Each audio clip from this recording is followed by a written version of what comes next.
Namaste, Jay Bharat. Europe had committed many follies. They had been foolish in many aspects, especially with both European wars. And subsequently, they started calling it as World War. It's a wish, Abrams defenses. Both the wars were just could have well been avoided, which resulted in the death of so many people. That's one folly. Similarly, there are some presumptions. First of all, they wrongly think they are the world, and some of them at least do continue think that they are the world, they are the center of the world, things like that, which I mentioned sometime before as well. Now, of late, very recently, some 27 European Union countries were given warning by the authority, the administration, that you should be prepared to stay in shelter for 72 hours and get yourselves ready. Gear it up, pull up your socks, prepare yourselves to remain in shelter for 72 hours with all the whatever required for existence. This has come very recently. Now, no one knows why such warning went out. No one really knows why such warnings went out. What do they expect? Certainly not an epidemic that which they would control in 3 days' time. Obviously, it should be some kind of war. Now, who is going to declare war on whom? Nothing is very clear.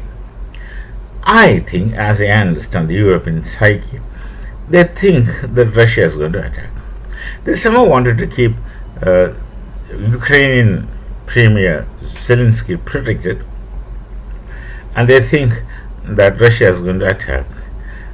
There's going to be a war. European Union are not very militarily equipped kind of people, because they have this NATO kind of understanding, NATO kind of coalition where everything is taken care of by NATO, including the arms and ammunition and army, which of course is by and large supported by the US monetarily and otherwise, equipment-wise and fund-wise, they were supporting. So the European nations were rather relaxing. They were having a gala time of lotus eaters. I would say that lotus eaters, Tennyson's poetry. They were having a gala time. They were relaxing. They were not under any kind of tension, etc. That used to be their condition. And now suddenly they expect some kind of thing. Possibly they think that the Russians are going to attack. They still do the mistake of counting Russia as an enemy. This is what I talked about, the kind of follies which European Union used to make. They made it in the past. They're still making it. They are trying to treat Russia as the enemy. Russia, of course, would smother them, will retaliate so strongly if their existence or they're threatened. So, if you want to fight, go for a battle with Russia, they will also be ready. They will also be fighting, and that will be devastating to any countries who are involved in war. But it's really not Russia. If at all, there's someone who is threatening their existence, is certainly not Russia. You see, Russia they're not aggressive. The Russians are not aggressive. They are not going to capture your land. They are not going to capture into their territory. They are not going to say that your territory is ours. It belongs to us. Normally, they are not going to say that until they're troubled, until someone else is trying to infiltrate into their integrity. They won't normally retaliate. So that's usually the way the Russians are. But they still treat Russians as the prime enemy, whereas if at all they want to create some enemy for themselves to think of as an enemy, then it should be China.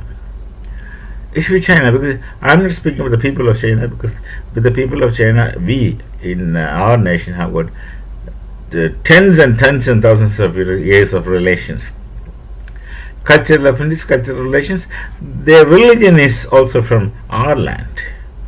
So, by the great culture is also very closely, intimately related to our culture. Their martial art is actually originated from our nation. So, with the people of China, we have got very serious relation, and long-lasting relation, and that relations are not going to be over. They just can't end because they're historical facts. But this Kemalist regime, Kemalists have no sentiments as typically kind of people. They are really not communists and they are really not Marxists to that extent. But they take advantage of the dictatorial aspects of Kemalism to maintain a kind of rule. And that's the kind of rule the Communist Party is ruling China. And that people, they're aggressors. Communists are not aggressors necessarily. And communists don't have this kind of behavior but of what China does. It's a kind of Chinese behavior by a section of people who use the disguise of Marxism, communism, etc., to promote their interests and for their own existence and their own luxurious kinds of living. I would personally like to call them as communist bourgeoisie. So, if the European Union has to consider someone as their enemy, it should be China. They'll be aggressive. They'll try to invade into you economically, strategically, politically, and industrially. They would do that. Given the present situation, present administration in China, which of course definitely is not against the people of China, but the kind of administration that's running, which is supposed to have its roots in Marx, which does not have its roots in Marx, as a matter of fact. So, the European Union, they're getting ready with a spurious enemy. I'm telling spurious enemy because Russia is not their enemy. And European Union, they have rather fallen apart from the American administration by and large. I should say that they are not in tandem anymore because America has stopped supporting Europeans economically or otherwise. Because the logical thinking for the US is that why should we spend our money on someone else? That money could be spent on our citizens for their welfare. Natural, logical thinking. They should have thought about it long before instead of supporting someone who leaves a lot of cities. So this is the situation, and they now anticipate, it appears, because from the sanctions, it seems that they do anticipate some kind of pressure from Russia side, which they're not going to do it unless they're still cornered. But they should address themselves to China and the China's moving plans, programs. They haven't understood yet, and by this they understand things will be too late for them. Don't go for a battle with China. Forget about Russia. Don't go for a battle with China. Only thing, be careful. Don't give them space to fight. They won't fight if you don't give them space to battle. But if you give them space, they will.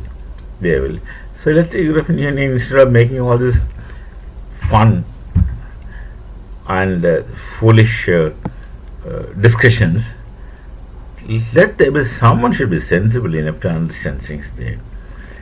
Let's see what happens in time. We'll meet again. Namaste.